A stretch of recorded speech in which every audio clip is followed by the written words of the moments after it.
Braxcast time once again. This is the 20th episode of the Braxcast, and right now we've got the Denver Fan Expo going on. And I don't have anything printed associated with that meetup, but it seems to be like a pretty standard meetup. Fans are, meeting with Eric and Mike Barron, the Saska Sisters, Star Wars series at that same booth number 654, if I can remember correctly. But as of Saturday afternoon, as I'm recording this, it doesn't seem like we've got any big announcements coming out of that event. It just seems to be like a pretty standard meetup, which is great for the fans that are there. But everyone who isn't there, it's not like MegaCon in Orlando where we had Horseman that was announced at MegaCon for Orlando. I don't think we're going to be getting anything like that because we're focused on Goodyng, and then Horseman is, of course, coming out right after that. But on the 1st, so a couple days after I did episode 19, we had the print numbers for Goodyng were revealed, so we're going to go over them now. And of course, I've crunched the numbers based on the numbers sold at the time. So we can see how many of the the sell through for the it covers A to C, which are limited, and cover D, of course, is unlimited. So I've calculated how much that sold. So with cover A, it says there's about 1,000 covers copies left of cover A and B. So with cover A, that's sold about 2,100 copies, which means there's 68% left, or sold through 68% of the copies that they've printed. Cover B, 2,700 copies in total. 1,000 copies left is a rough estimate. With that means 1,700 copies sold. That's 63% of their stock sold through. And then cover C, 2,100 copies in total, with 700 copies left. They've sold about 6,700. And as I'm recording this, they made just over 200,000 in sales and sold around 7,000 bucks. So based on that number, that's about 1,800 covers of cover D having been sold. So all in all, this is pretty good. Definitely means that they're printing enough, so that way there's plenty for the fans, but not so much that these free covers can't remain or can't be collector's items in the future. And of course, cover D being unlimited means that people are going to have access to this. And I don't doubt that Goodyng is going to be part of some sort of omnibus in the future. You could have like a Horseman Goodyng, maybe like add like the first issue of Isom 1 and 2, because that introduces Goodyng and also introduces Isom as well. But having those first two and the Goodyng story, maybe Horseman as well, could be like a introduction to the Rippaverse omnibus or something like that. And of course, you'll have maybe another couple of stories concerning Goodyng as well, and that can be omnibus as well. So I doubt Goodyng the Polymath, this will be the only time these pages will be in this one book. Of course, you'll have the Rippazine. Rippazine number 2 is definitely well underway, and I imagine those will have previews of Horseman and Goodyng as well. So all in all, really exciting time to be a fan of the Rippaverse, where you got a collection like this doing well, selling thousands of copies. So it's definitely indicative that there is a fandom that has formed around the Rippaverse. Is it as meteoric as it was with Isom number 1, where he had like 40,000 people buy? No, but it's somewhere between like 10 to 20,000 people, I would say, that are consistent fans or consistent readers of the Rippaverse, right? And I think that's only going to get bigger as more releases happen, and there's more things for people to appeal to with the Rippaverse. But we're going to go with the next question of the day. There was 2 that were released after I went and I blitzed through basically all the ones that I missed. One of them was being are you going to Denver Fan Expo, which I'm not. I'm all vacationed out for, I'd say, most of the summer, if not all of the summer.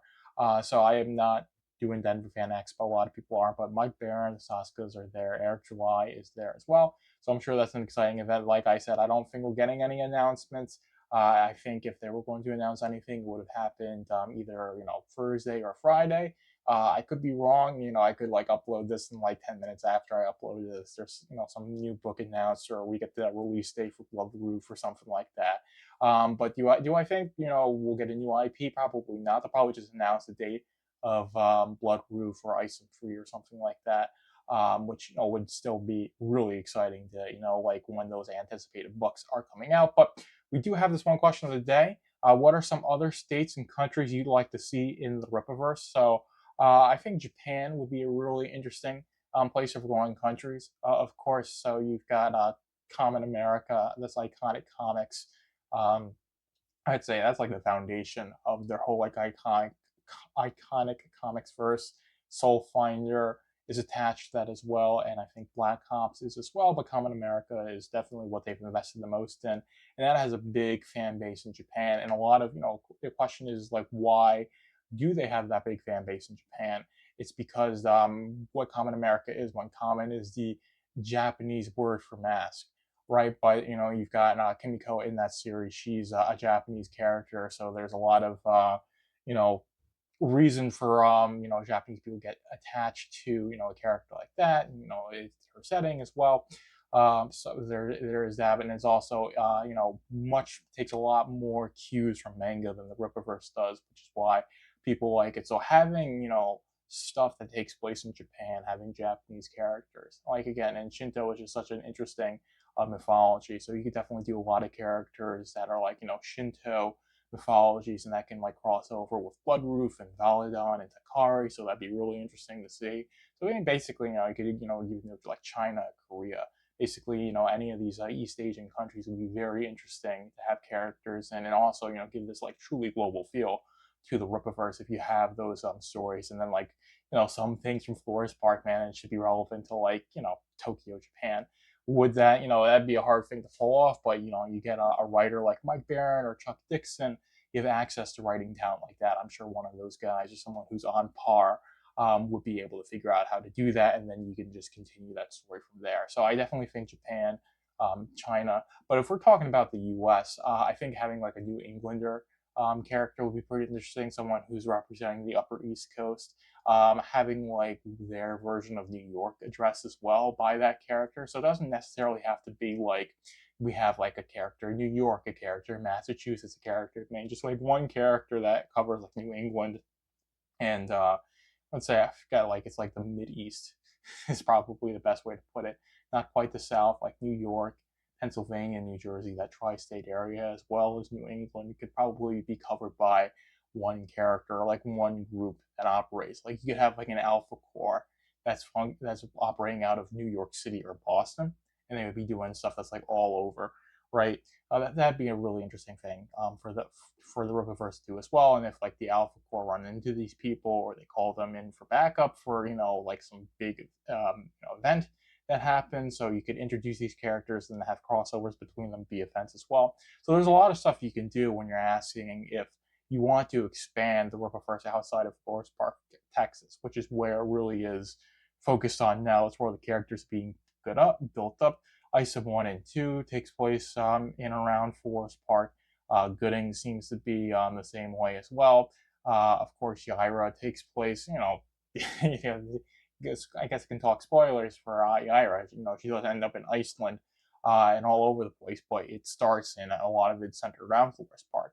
And that's going to, of course, Alpha Core takes place in Forest Park as well. So it's all been Forest Park. So asking, like, we're going to look outside of Texas and establish characters outside of Texas, I think is a really cool thing. And then having those characters be established in like the East Coast of the United States, or California, or Japan, or Australia, or Africa, or basically anywhere in the world.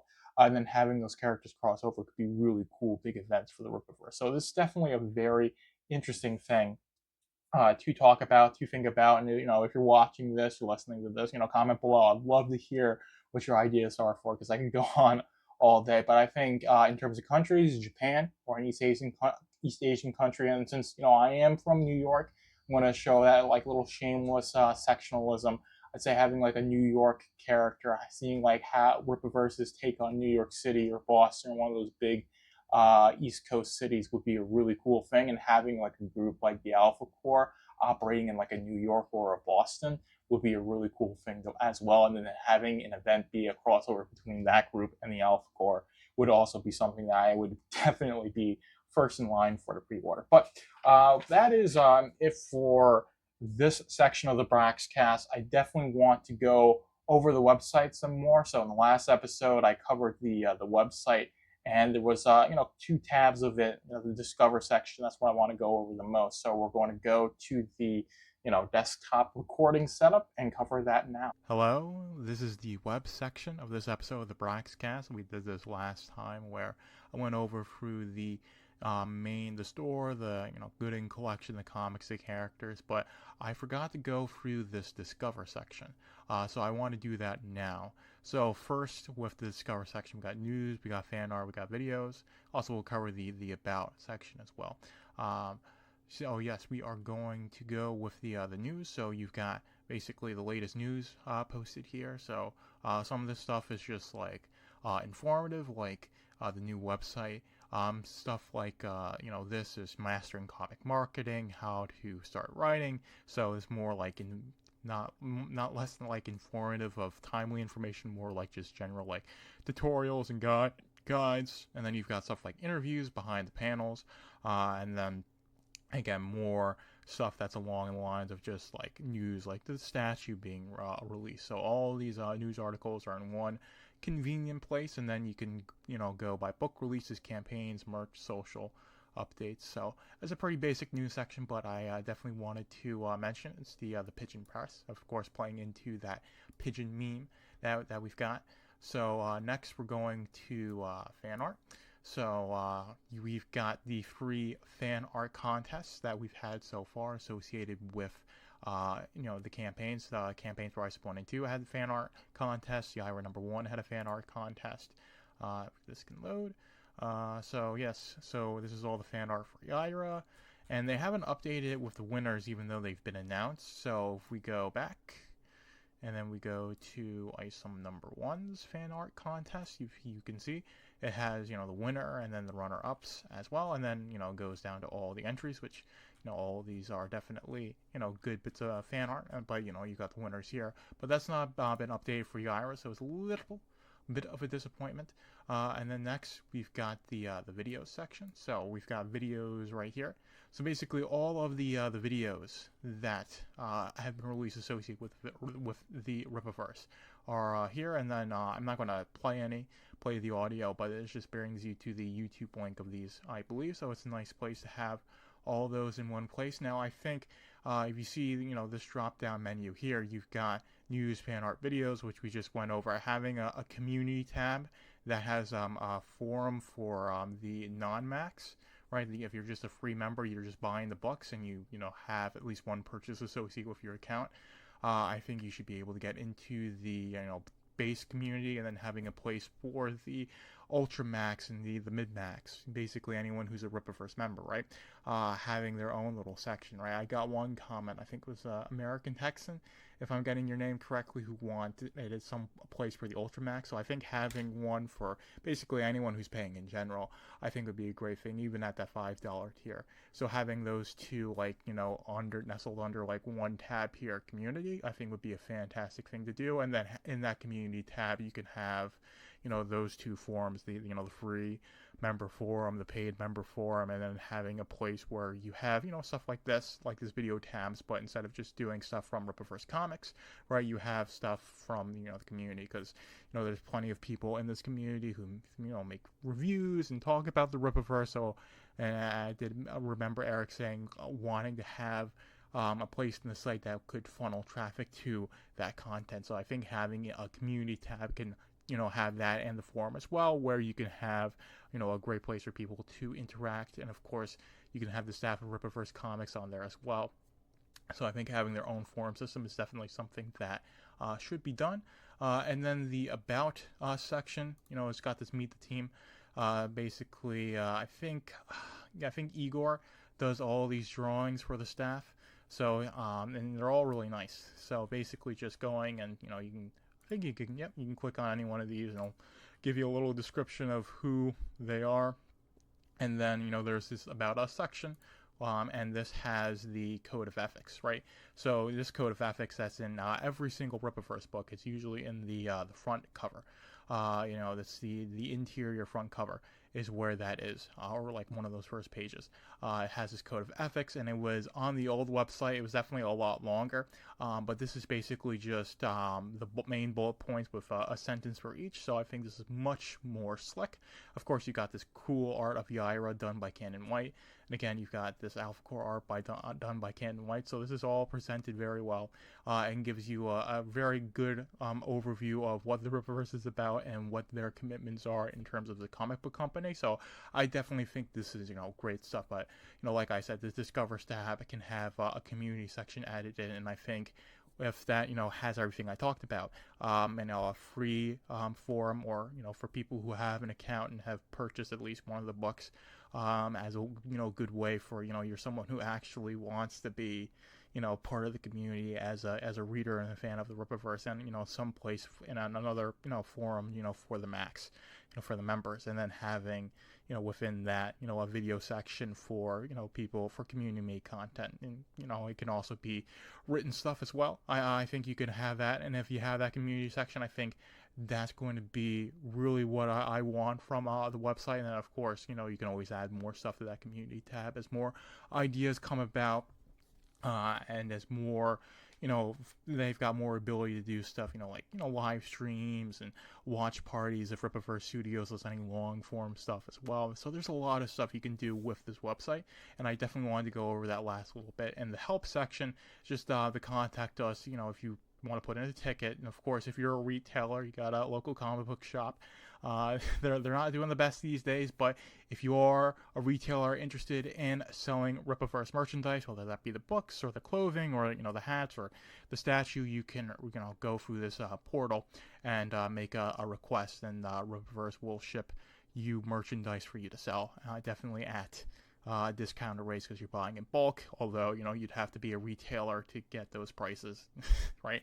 But that's really basically it with the Rippaverse site. I have covered it in its entirety until they launch more stuff. So of course, when the app launches, when they add new features, I will discuss those as those come about in the future. But for now, this is what we've got, and I think it's great. Okay, I hope you enjoyed that second dive into the Rippaverse website. I know I certainly did. As always, I enjoy doing the Braxcast. I hope you guys enjoyed watching it as well. And we're out. Thank you for tuning in to the Braxcast. Be sure to like, comment, follow, and subscribe to keep up with the Rippaverse.